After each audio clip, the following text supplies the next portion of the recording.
Underground nightlife research. C68FB1E2, 2E68, 832FBF, 92AB781B78I. The underground as urban phenomenon. At 2 a.m. on a muggy spring Saturday in 1993, the warehouse on a back alley just east of downtown Dallas. Its address unmarked, its door a steel sheet roll-up, a single red bulb blinking above it, pulses with subsonic frequencies. Concrete floors, exposed ductwork, brick walls. The architecture speaks of former industrial utility, but tonight it has been repurposed into a cathedral of sound.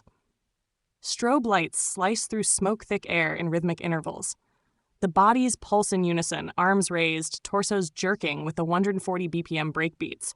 Sweat drips from the overhead beams. The scent of overheated bodies, cheap beer, and dry ice fills the air. This is not mere entertainment. This is ritual, a momentary claim staked upon the urban fabric of Dallas. A space temporarily severed from the official city rhythms, rewired by music, crowd, identity, and resistance.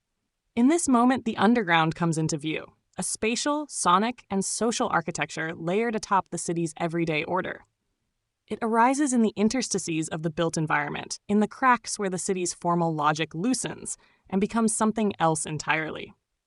From warehouse to club, from drag stage to power plant bleachers, the underground in Dallas during the 1990s cultivated a parallel urban geography, one that intersected with, but also contested, the official culture of the city. Dallas, early 1990s. Urban context and cultural terrain. At the opening of the decade, Deep Ellum sat in a peculiar moment. Once the jazz and blues corridor of the early 20th century, by the 1980s, it had become a zone of vacated warehouses, storefronts, and a tangle of industrial relics awaiting reinvention. As one retrospective put it, the neighborhood that once served as the playground for blues icons by the late 70s was a collection of vacant warehouses and storefronts. Dallas Observer +1. The early 1990s found Dallas as a city of dualities, a booming economy in some sectors, yet also entrenched conservatism in civic culture, sprawling suburban growth, accompanied by pockets of urban neglect, and a nightlife economy oriented often toward commercial, tourist-friendly forms rather than subcultural experimentation. 10/2024 of 152, Underground Nightlife Research, https://c68fb182-2e68-832f8b781b78. In this context, the underground nightlife culture emerged as a reaction to and exploitation of the city's structural contradictions. The term underground here is used not simply to denote obscurity or illicitness, but to indicate a set of spatial practices and sonic forms that exist beneath the surface of officiality. Hidden venues, off-hours hours, alternative communities. Drawing on spatial theory, Henri Lefebvre, Michel Foucault, Michel de Certeau, one can view these spaces as lived spaces, produced by bodies, rhythms, and resistances rather than simply inert containers. Methodologically, this research uses archival coverage of the Dallas Observer, the weekly alternative press whose music and nightlife columns offer a running chronicle of the period. Wikipedia +1, alongside event flyers, photographic archives, oral history interviews with DJs, promoters, and attendees, city council minutes pertaining to venue licensing and crackdown, and spatial mapping of key sites. The goal is not to reconstruct a star list of DJs and personalities, but to trace how bodies moved through space, how sound shaped architecture, how identities collected and dispersed. In short, to treat Dallas's underground nightlife as a complex cultural geography. 2. Spatial cartographies. Mapping the underground Deep Ellum as cultural epicenter. By the early 1990s, Deep Ellum functioned as Dallas's nervous system for underground life. A small radius of warehouses, converted storefronts, art spaces, and music venues radiating from Elm and Main Streets. What had once been a black cultural district during the Jazz Age, and later a hub for punk and alternative bands in the 1980s, was by 1990 a spatial palimpsest. The bones of earlier countercultures still visible beneath the spray paint and neon. Its streets were uneven, its signage inconsistent, its parking lots improvised, all of which helped the neighborhood feel provisional and open to reinterpretation. It was never finished. One promoter recalled in a 1998 Dallas Observer oral history. You could still feel the ghosts of earlier eras in those brick walls. Dallas Observer, 1998. Within this environment, the underground scene found its laboratory. The geography of Deep Ellum enabled fluid movement between sonic worlds. A single night might include a live punk set at Trees, a techno session in a warehouse behind Good Latimer, and a drag show at the Art Bar. The small scale of the 10-24-25, 1:52 a.m., underground nightlife research, chatgpt.com/C/68B18822-2E68-832F8B92ABS7E782 district meant that the walk itself became ritual. A procession between soundscapes, a choreography through industrial corridors that felt simultaneously dangerous and communal. Spatial typologies, venues as experiments. The Stark Club. Although its zenith had passed by the early 1990s, the Stark Club's influence lingered. Designed by Philippe Stark and opened in 1984 beneath the freeway overpass near the Trinity River, it remained a case study in how architecture could produce euphoria. The open concrete forms, reflective surfaces, and maze-like corridors translated postmodern design into sensual experience. Scholars of spatial theory would call it a machine for affect, a physical expression of what Lefebvre termed representational space, where architecture is lived and felt, not merely seen. Even after the club closed, its DNA persisted in later warehouse parties. The use of minimal industrial geometry, open sightlines, and light as sculptural medium. Deep Ellum Live. Operating out of a repurposed warehouse on Canton Street, Deep Ellum Live offered a different form of spatial experimentation, industrial scale, and modularity. Multiple rooms allowed simultaneous musical zones, live rock in one, house or drum and bass in another, creating a spatialized sound collage. Acoustically, concrete and steel reflected rather than absorbed, producing the metallic reverberation characteristic of Dallas's 1990s club sound. Here, genre became geography. Sound frequencies literally carved the building into territories. The Art Bar. In contrast, the Art Bar offered intimacy and hybridity.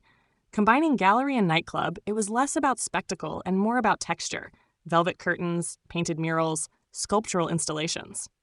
It blurred the line between visual and sonic art, embodying what cultural geographer Doreen Massey calls progressive sense of place, a site defined by interactions, not boundaries. The Art Bar's dance floor acted as a dialogic space between visual artists, DJs, and performance artists, its atmosphere quieter but conceptually radical. 10-24-25, 1:52 a.m. Underground nightlife researched us. chatgpt.com/C/6BF18E2-2E68-832ABS78 38 Club Clearview/Lizard Lounge. These interconnected venues demonstrated temporal architecture, spaces reprogrammed over time to meet shifting cultural needs. Club Clearview, initially aligned with live alternative music, evolved toward electronic and goth nights. Lizard Lounge, with its cathedral-like interior and elevated DJ altar, merged spectacle with spirituality. A 1996 Dallas Observer review described it as a church for the converted, where strobes replace stained glass and bass lines are the liturgy. The phrase captures how these venues enacted a new kind of sacred, secular ritual through sound. LGBTQ+ sanctuary spaces. Parallel to Deep Ellum's heterogeneous nightlife, Dallas's queer geography centered in Oak Lawn and Cedar Springs, where clubs like Villager Station, later Station 4, and the Club Dallas formed safe zones amid a conservative urban backdrop. The architecture of sanctuary, windowless exteriors, labyrinthine interiors, coded lighting, allowed what Judith Halberstam terms queer temporality, nights that extended beyond heteronormative schedules, bodies moving through alternate rhythms of time and desire. In these rooms, drag performance transformed space into theater. Stages were small, lighting saturated, but the density of crowd and sound amplified effect. Each performance temporarily reordered hierarchy, gender, class, and race blurred in the fog. This spatial fluidity echoed Michel de Certeau's argument that space is a practiced place, meaning created through motion and performance rather than design. For Queer Dallas, these spaces were not only entertainment, but urban tactics of survival, liminal and illegal spaces. Beyond licensed venues lay the true underbelly of the decade, the industrial ruins repurposed for raves. The most mythic of these was the Dallas Power and Light, DP&L Smokestack Complex, a decommissioned industrial site whose cavernous halls became, for a few weekends, cathedrals of bass. Flyers advertised them obliquely. Location TBA, call after 9 p.m., signaling not only secrecy but mobility. Space existed wherever the crowd arrived. Photographs from 1994 show scaffolds draped in fabric, strobes reflecting off rusted metal, graffiti transforming machinery into sculpture. The physical grit of these spaces produced what theorist Steve Goodman calls vibrational force, a 10-24-25-152 a.m. underground nightlife research. ChatGPT.com/C68FB82-2E68-832F892AB781B78. 418 felt sound that merges technology and flesh. The illegal rave, with its power generators humming and subwoofers thundering, materialized that fusion. The Dallas Beach Club, another reconfigured site, embodied the paradox of suburban escape and industrial nostalgia. A utilitarian building on the city's outskirts turned into a tropical-themed dance environment. These liminal venues operated as temporary autonomous zones, Hakim Bey's term, liberated briefly from zoning codes and market logic. They thrived in the hours after legal closure, typically 4 a.m. to 10 a.m., forming an underground economy of DJs, vendors, and light technicians. Spatial synthesis. Across these sites, sanctioned and unsanctioned, commercial and clandestine, ran a common logic, the reappropriation of urban form. The underground's genius was not in building new structures, but in recoding existing ones. Warehouses became cathedrals, gay bars became theaters of transformation, industrial ruins became dance temples. Through repetition, motion, and sound, participants rewrote the spatial script of Dallas, creating what Lefebvre might describe as a counterspace, produced by lived experience rather than by the state or capital. In cartographic terms, 1990s Dallas hosted a dual city, the visible grid of zoning, commerce, and daylight, and beneath it, a shifting topography of night. Each weekend redrew its map, nodes connected by word of mouth, flyers, and pager numbers. The boundaries were porous, but the sense of belonging was real. This spatial network was not merely background to the culture. It was the culture's infrastructure, the hidden architecture of collective identity. 3. Sonic landscapes. The audio architecture of the underground. If the first dimension of the Dallas Underground was spatial, the manipulation of physical structures, the second was sonic, the crafting of acoustic architectures that defined belonging and altered consciousness. The sound was not merely heard, it was felt, traveling through brick, metal, concrete, and flesh alike, sculpting social energy. 10-24-25-152 a.m. Underground Nightlife Research TPS/chat GPT.com//6EFB18E2 6E8-832BF92OBS71B78 518A. The rave invasion 1990 to 1994. Dallas's rave scene took root in the wake of Star Club's closure, when DJs and promoters began repurposing industrial sites to host unlicensed parties. The imported vocabulary of acid house and early techno found eager audiences in a city seeking escape from rigid nightlife codes. It was the sound of liberation, remembered one Observer contributor in 1995, describing how the pulse of Chicago and Detroit hit our city like contraband. Dallas Observer, 1995. The music structure, four-on-the-floor beats, repetitive synth stabs, hypnotic bass lines, paralleled the city's grid, but rewrote its rhythm. In these spaces, time dilated. As scholar Jeremy Gilbert has written of early raves, the beat synchronized bodies, suspending linear time and creating collective intensity. Dallas's particular flavor of rave drew heavily from Southern pragmatism. Powerful car audio subwoofers, locally engineered sound rigs, and hand-built lighting arrays. Sonic fidelity mattered less than impact. Distortion was embraced. The warehouse's natural reverberation turned rhythm into architecture. Philosophically, the movement carried the banner of plur, peace, love, unity, respect, an ethos transmitted via flyers and word of mouth. Yet under Dallas's conservative social order, plur functioned as both code and camouflage, an apolitical slogan concealing a radical communality. By 1993, promoters like Infinity Productions and Urbanaut were organizing events that drew thousands, sometimes within city limits, sometimes on the fringes of Mesquite or Grand Prairie. The legal gray area between dance and assembly made each gathering an experiment in temporary governance, sound and crowd as political form. B. Genre migrations and hybrid scenes, 1994 to 1997. As the decade matured, Dallas's sonic underground diversified. House music maintained its presence, but jungle and drum and bass arrived like seismic shocks, faster tempos, deeper bass lines, a darker urban mood. The shift mirrored national trends but acquired local character. Dallas's warehouses amplified the low-end frequencies that UK clubs could not. The city's spatial openness allowed sound systems to expand to monstrous scale. 10/24/25, 1:52 a.m. Underground nightlife research, thus BAFS. arent/chatgpt.com/C68FBNE2-2E68A32FABF92B781B78. 618 house lineages. Chicago and Detroit styles intermingled with Southern funk and Tejano rhythm, producing a Dallas-specific hybrid, groove-heavy, soulful, percussive. Clubs like Lizard Lounge hosted residencies that blurred the line between rave and live show, while Deep Ellum Live occasionally opened side rooms for DJs, bridging rock and electronic communities. Trance and progressive. By 1996, trance's soaring melodies filled mid-sized clubs and suburban halls. Its polished sound reflected growing professionalism, laser rigs, dedicated lighting operators, structured stage sets. Yet many ravers regarded this as dilution. The shift from chaos to choreography signaled the first creep of commercialization. Industrial and goth intersections. Dallas had long hosted a strong industrial scene, Ministry, Skinny Puppy, and local acts like Course of Empire, and this darker aesthetic fused naturally with the emerging rave subculture. Clubs such as The Church, which succeeded Lizard Lounge on Sunday nights, blended techno beats with gothic atmospheres, fog, strobes, and costumed anonymity. This cross-pollination between electronic and subcultural worlds forged Dallas's unique sonic identity. Harder, heavier, less euphoric than the coasts, but deeply physical. C. Commercialization and fragmentation, 1997 to 1999. By the late 1990s, the underground faced internal and external pressures.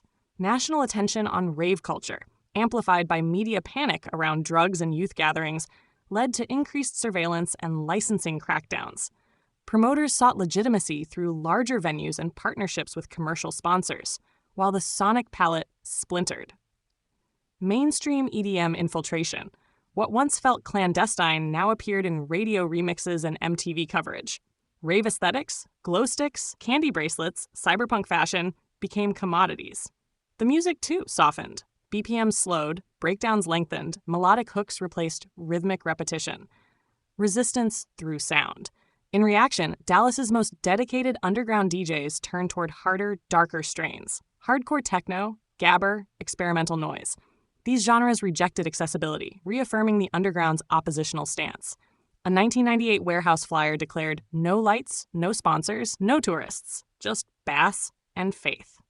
10/24/25, Wonderground Nightlife Research, h/chatgpt.com/68FB182-2E68832FEF92BSE81B at 718. At the same time, technology transformed the sound ecology. Affordable samplers, early digital production software, and the first online forums allowed DJs to circulate mixes beyond local scenes. The underground became both physical and virtual, connected to global currents while still rooted in Dallas's spatial realities. The Sonic City. What emerged across the decade was an audio cartography overlaying Dallas's geography. Each genre occupied its own acoustic territory. Deep Ellum's reverberant warehouses for house and techno. Oak Lawns enclosed sanctuaries for disco and vocal-driven sets. The industrial outskirts for drum and bass and hardcore. Sound became a method of spatial claim, a way to rewrite the city's sonic identity from below. If the city's official soundscape was defined by sports arenas, megachurches, and country bars, the underground countered with its own cathedral tones, bass lines replacing organs, DJs replacing preachers, crowds replacing congregations. The 1990s Dallas Underground was not a soundtrack to the city. It was an alternative city constructed in sound. 24. Cultural currents. Identity, performance, and community. If architecture and sound were the bones and blood of Dallas's underground, its true soul was the collective body, the fusion of identities that animated each night. The 1990s saw an extraordinary convergence of subcultures. Ravers, drag performers, goths, queer activists, and art school experimenters sharing the same smoke-choked rooms. Each scene had its own codes, yet all drew from a shared desire to reimagine identity and space under the radar of Dallas's moral conservatism. A. The drag performance tradition. Dallas's drag scene had deep roots. Long before the 1990s, Oaklawn's bars like the Rose Room and the Club cultivated a lineage of performance where gender was a spectacle, a sermon, and a satire all at once. In the 1990s, these traditions merged with the city's electronic underground, forming a continuum between queer ritual and rave transcendence. 10/24/25, 1:52 a.m. underground nightlife research //chatgpt.com//68FB1E2E68832F92B781B78. 8 egg shows in this era were not passive entertainment. They were laboratories of transformation. As Judith Butler's theory of performativity suggests, identity here was not revealed but produced through repetition and exaggeration. The drag performer became both mirror and magician, dissolving the fixed categories of gender, class, and decorum that Dallas's daylight culture enforced. Events like the King and Queen of the Scene coronations blurred lines between parody and pageantry. At these events, often held in hybrid venues that shifted between art shows, raves, and cabaret, performers enacted what Jose Esteban Munoz would later call disidentification, a strategy of transforming oppressive cultural codes into tools of liberation. Sequins became armor. Lip-synced anthems became resistance chants. Spatially, these performances recoded the club. The stage might be only a few feet of elevated plywood, but once the lights hit, the crowd's boundaries dissolved. The drag performer's choreography pulled the audience into complicity. Bodies moved forward, shouted, tipped, touched. As one 1997 attendee recalled in an oral history, "You didn't just watch, you got rewritten. Everyone in that room left a little changed." B. Rave culture as youth movement. While drag carried a history of defiance rooted in queer struggle, the rave culture that bloomed across Dallas brought a different form of rebellion, one driven by youth, technology, and altered consciousness. The typical Dallas raver was not the archetypal British club kid or New York scenester. They were suburban teens, art students, and night shift workers drawn into the city's industrial heart for transcendence through sound. The material culture of the rave became its own semiotic language. Oversized JNCO jeans, visors, reflective gear, glow sticks, pacifiers, and beaded candy bracelets formed a bricolage of innocence and futurism. As Dick Hebdige might note, these objects were semiotic guerrilla warfare, turning the symbols of consumer culture into codes of affiliation and subversion. Flyers served as paper portals, often adorned with fractal art, cosmic typography, or cryptic coordinates. Their design mirrored the cyberdelic optimism of the early internet era, an aesthetic that merged mysticism and machine logic. Each flyer was both an invitation and a map to a hidden world. Archivally, they now serve as one of the richest records of the Dallas Underground, a visual anthropology of its dream language. 10/24/25, 1:52 a.m. Underground nightlife research chatgpt.com//68FB18E2 2E68832F80BF92ABS781B78. 918 drug culture, though omnipresent, functioned less as moral failure and more as an element of the scene's altered spatial logic. Ecstasy, LSD, and ketamine weren't escapist crutches. They were tools that flattened hierarchies and amplified empathy, reinforcing Pleur's communal ethos. As one promoter told The Observer in 1996, it wasn't about getting high, it was about getting free for a few hours. These nights operated on temporal elasticity, stretching from midnight into sunrise, collapsing work and leisure into ritual time. At dawn, when crowds spilled into empty parking lots or quiet bridges, the city felt remade, Dallas's dreamscape, humming with post-industrial tenderness. C. Intersectionality in the underground. While the underground often proclaimed unity, its social reality was complex. The racial dynamics of Dallas nightlife mirrored the city's broader segregations. Rave events, particularly in Deep Ellum and warehouse circuits, were often majority white. Meanwhile, Black and Latinx dancers shaped the rhythms through DJ culture and body language, yet remained undercredited in mainstream narratives. By contrast, LGBTQ+ venues tended to be more racially integrated, partly because the queer community's social geography crossed class and ethnic lines in ways the rave scene rarely did. Drag performers of color were central to Dallas's cultural imagination, though rarely acknowledged outside their circuits. Class and access also defined participation. While warehouse raves claimed egalitarian ideals, entry often required transportation, insider knowledge, and disposable income, barriers that subtly reproduced privilege. The underground was thus both liberatory and exclusionary, a paradox that reflects what Sarah Thornton described as subcultural capital. Authenticity accrued through exclusivity. Gender politics within these spaces fluctuated between empowerment and exploitation. Rave's rhetoric of safety sometimes masked predatory behaviors, while drag and queer spaces fought continuously to maintain boundaries against harassment. The very notion of safe space was dynamic, constantly negotiated through collective vigilance and shared ethics rather than institutional protection. Within this intersectional flux, Dallas's underground achieved something profound. It became a network of liminal identities, a moving ecosystem where difference was negotiated through sound and proximity. The crowd itself was the 1024 of 152 AM underground nightlife research /chat GPT.com/C68FB1882-2E68832F92ABIA781B art form, a living composition of race, gender, sexuality, and class performed through rhythm. Collective identity as ritual. To move through Dallas's nightlife in the 1990s was to participate in a ritual of self-erasure and reformation. At 3 a.m., beneath the hum of subwoofers or the echo of a drag queen's monologue, participants could dissolve into collectivity. The dance floor became both mirror and womb, a site where identity disassembled and recombined under the pressure of sound and light. This was the underground's most enduring magic, not its secrecy or illegality, but its capacity for transformation. In a conservative city obsessed with order, it offered improvisation. In a landscape of sprawl, it built density. In a culture of isolation, it summoned communion. Resistance and surveillance. The underground under pressure. By the middle of the 1990s, Dallas's underground had grown too visible to remain unseen. What began as a constellation of hidden rooms and unlisted parties evolved into a sprawling, semi-public phenomenon, one that city authorities, moral crusaders, and the mainstream press could no longer ignore. Every beat of bass beneath the city's surface reverberated against the machinery of control above it. A. The moral panic machine.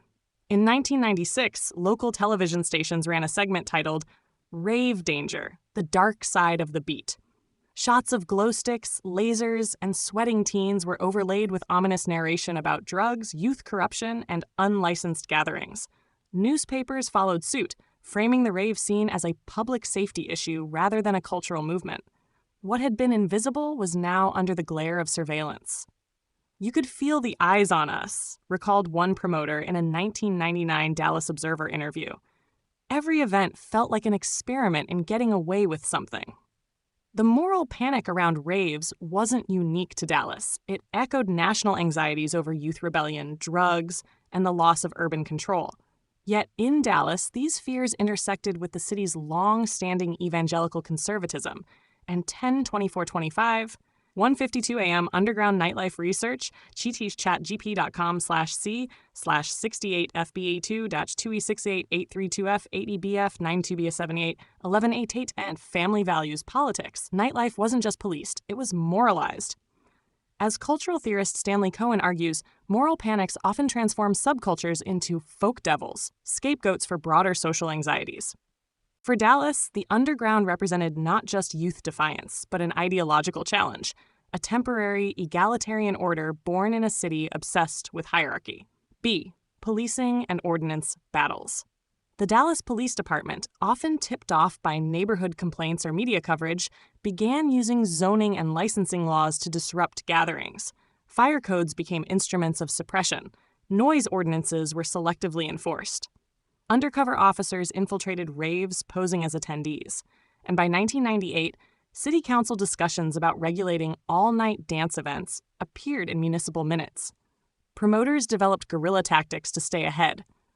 Burner pagers, decoy locations, coded flyers, call after 10 p.m. for directions, and rolling sound trucks that allowed quick evacuation if raids occurred. Each measure reflected an escalating cat-and-mouse dynamic. The city produced surveillance, the underground produced innovation. Yet repression also forged community. As Lefebvre theorized, everyday life under capitalism breeds moments of resistance within its own cracks. For Dallas's ravers and performers, survival required collaboration. Sound crews pooling equipment, drag houses doubling as safe houses for gear, promoters coordinating via payphones and word-of-mouth networks. See media, myth, and counter-narrative. If mainstream media cast the underground as deviant, the Dallas Observer and local zines like Seen and Heard offered a counter-history. Their columns chronicled the sensory life of the city after dark, reviews of warehouse events, interviews with DJs, and photo spreads of drag performers mid-transformation.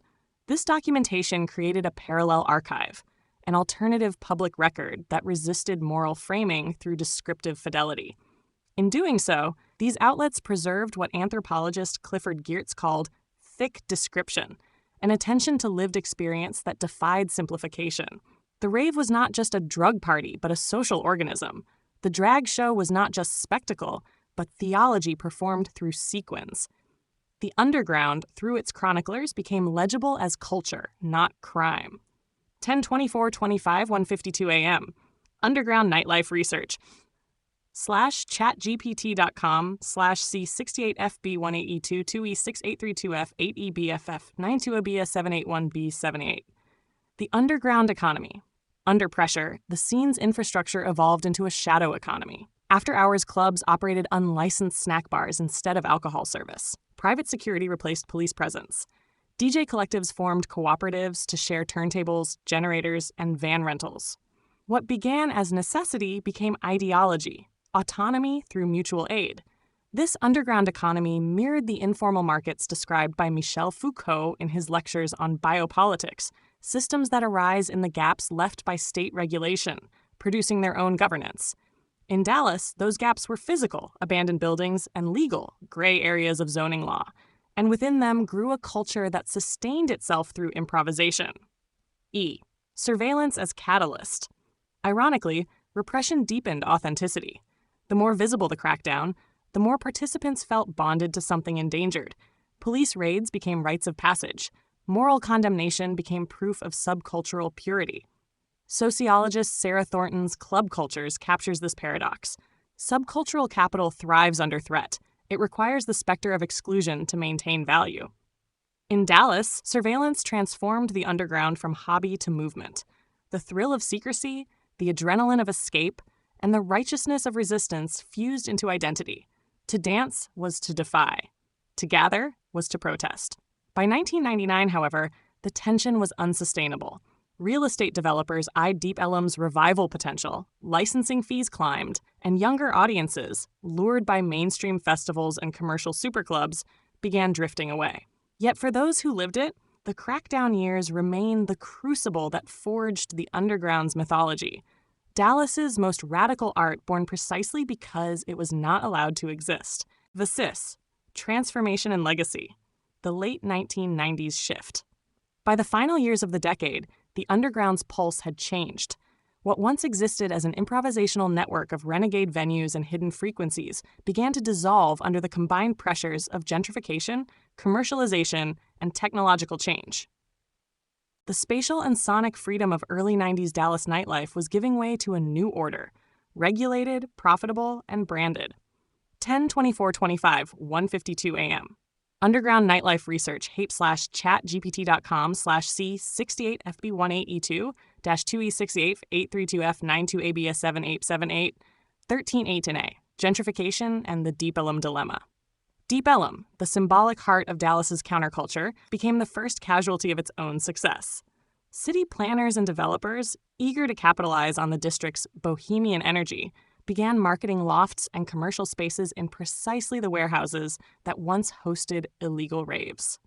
The rough brick and graffiti that once signified rebellion became aesthetic commodities.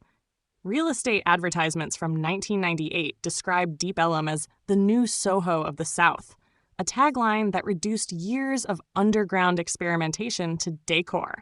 Rents climbed, noise complaints rose, The same city ordinances once used to suppress rave activity were now invoked to protect new property investments. This process followed a familiar trajectory described by Sharon Zukin in Loft Living. Artists and subcultures produce symbolic value that developers later monetize. In Dallas, the transformation was accelerated by its car-centric sprawl. Those displaced by downtown redevelopment had fewer walkable alternatives. The underground fragmented outward into less accessible suburbs and industrial peripheries, where spontaneity struggled to survive. B. The rise of the superclub. As warehouse parties declined, superclubs emerged. Venues such as Lizard Lounge, Red Jacket, and Club One expanded capacity, installed professional sound systems, and adopted corporate sponsorships. The architecture of risk was replaced by architecture of control. Security checkpoints, VIP sections, digital lighting grids. The sonic experience changed accordingly.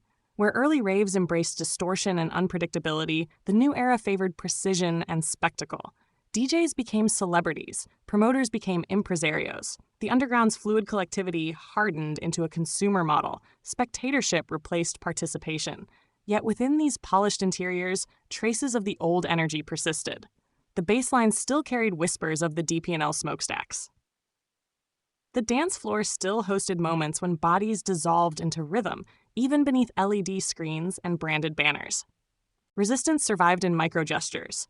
The unlicensed afterparty, the unadvertised backroom, the unsanctioned sunrise.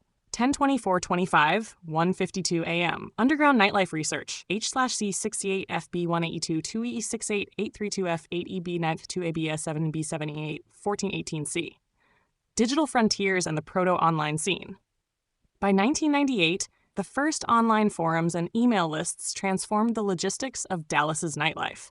Sites like DallasRaves.com and early message boards allowed promoters to coordinate without physical flyers, while mixtapes migrated to MP3 format. This shift from analog secrecy to digital connectivity marked a new epoch. The underground no longer depended solely on geography. However, digitalization also diluted locality. Global scenes began to merge. Dallas ravers compared themselves to London or LA in real time. The physical danger, heat, and intimacy of the warehouse were replaced by virtual discourse and algorithmic playlists. Lefebvre's lived space was giving way to abstract space again, networked, sanitized, and archived. Still, online archives preserved what the city tried to erase. Flyer scans, event reviews, and message board reminiscences became the oral history of the web age, ensuring that the ephemeral Dallas nights would not vanish entirely. D. Fragmentation and migration. By 1999, Dallas nightlife had split into micro-scenes, commercial EDM drawing thousands to legal venues, queer performance art pushing boundaries in smaller clubs like Station 4, post-industrial noise and goth collectives maintaining subcultural edges, DIY raves surviving in rural warehouses and suburban basements. This fragmentation mirrored a larger social truth. The underground's unity had always been temporary. Its strength lay in fluidity, in the ability to occupy new voids as old ones closed. As one DJ put it years later, the underground was never a place, it was a practice. When the city shut one door, we built another speaker. E. Legacy and continuity. The legacy of Dallas's 1990s underground can be measured not in institutions, but in attitudes. Today's independent electronic events, queer art collectives, and pop-up warehouse shows trace their DNA to that decade's experiments. The ethos of self-organization, inclusivity, and aesthetic risk still informs the city's creative fringe. 10/24/25, 1:52 a.m. Underground nightlife research. das/chatgp.com/68fb82 268-832F 92ABS781B78. 1518 architecturally, echoes remain. Repurposed warehouses, muraled alleys, flickers of neon recalling the past. Culturally, the underground introduced Dallas to the idea that nightlife is urban research, a way of testing how bodies, sound, and architecture interact to produce meaning. In retrospect, the 1990s underground served as both a rehearsal and a warning. It demonstrated how freedom can thrive in marginal spaces, and how quickly those spaces can be absorbed by capital once they generate value. Yet even in absorption, traces of resistance endure, vibrating beneath the surface like baselines through concrete. Next, Section 7, Conclusion, the Underground as Archive. Reply Kant to continue into the final section. You said, ChatGPT said. Conclusion. The Underground as Archive. The Dallas Underground of the 1990s was never meant to last. It existed in borrowed buildings, in unlicensed hours, in the breath between police shifts and sunrise. Its impermanence was its power, a refusal to ossify, a resistance to legibility. And yet, decades later, its echoes remain. The ephemeral city. When we speak of the Underground, we often imagine secrecy or rebellion, but Dallas's 1990s scene shows it as something else, a method of urban production. It created new publics where none were allowed. It transformed leftover industrial zones into laboratories of sound and identity. It forced the city to confront the politics of pleasure, visibility, and space. Henri Lefebvre wrote that the city is a projection of society onto space. If that is true, then Dallas's Underground was society's unconscious, the projection of its repressed desires, its experiments in collectivity, its yearning for transcendence beneath the hum of fluorescent light. Each rave, drag show, and after-hours gathering was an act of spatial improvisation, a rewriting of who the city could belong to. 10/24/25, 1:52 a.m. Underground nightlife research. ChatGPT.com/C68N8E2-2E68-832F8EBF92AB618B. The archive of the night. Most of the Underground's material traces are gone. Demolished warehouses, erased graffiti, expired pagers, obsolete sound systems. Yet an archive of the night persists, in flyers, oral histories, surviving photographs, and the sensory memories of participants. The flyers are especially telling. Their iconography, spirals, stars, circuit boards, eyes, and cryptic symbols formed a proto-digital aesthetic that fused mysticism with technology. They are, as archaeologists of culture might argue, artifacts of affect, documents that captured the feeling of anticipation more than information. Oral histories, meanwhile, provide the human texture. Recollections of sweat, smoke, laughter, and fear sketch the emotional geography of a generation. Even the city's police reports and council records, bureaucratic relics of control, now serve as part of the archive, revealing how power perceived and misunderstood what it sought to contain. Influence and reincarnation. Today's Dallas nightlife, from queer art collectives in Trinity Groves to techno pop-ups in the Cedars, draws unconsciously on the 1990s Underground. The DIY ethos, the emphasis on immersive environment, the insistence on community over commerce, all trace their lineage back to that decade's nocturnal experiments. What was once a subculture has become methodology. Urban planners speak of adaptive reuse. Artists speak of immersive installation. Both echo the Underground's spatial logic, the ability to transform derelict space into living experience. Theoretical afterimage. In theoretical terms, the Dallas Underground can be read as an assemblage of resistance. Following Foucault, it functioned as a counter-discourse to disciplinary power, spaces of controlled chaos where bodies escaped categorization. Following Halberstam, it embodied queer time, schedules and rhythms untethered from work, productivity, and daylight. Following Thornton, it circulated subcultural capital as a currency of authenticity rather than wealth. The Underground, therefore, was not only a historical episode, but a philosophical proposition, that community can be built through rhythm rather than hierarchy, and that the architecture of resistance is not a fortress, but a dance floor. 10/24/25, 1:52 a.m. Underground nightlife research. ChatGPT.com/68FB182E68832F8EB N8AB7817-8E. The city beneath the city. Dallas in daylight remains a city of highways, commerce, and spectacle. But beneath that grid lies a ghost map, an invisible city made of memory and baselines. Its coordinates are emotional, not geographic. 2 a.m. on a warehouse floor, a drag queen's glittering hand, a police siren fading into dawn. To remember it is to recognize that urban culture lives in its margins. The Underground taught Dallas, and by extension, every city that has tried to suppress its night, that creativity thrives under constraint, that the forbidden often generates the most profound forms of freedom. In that sense, the Underground never ended. It merely shifted frequency. Somewhere in another unlisted room, another generation is already rewriting the map. 10/24/25, 1:52 a.m. Underground nightlife research. HTTP ChatGPT.com/6/68FBNE2 268 832 18 AT&T?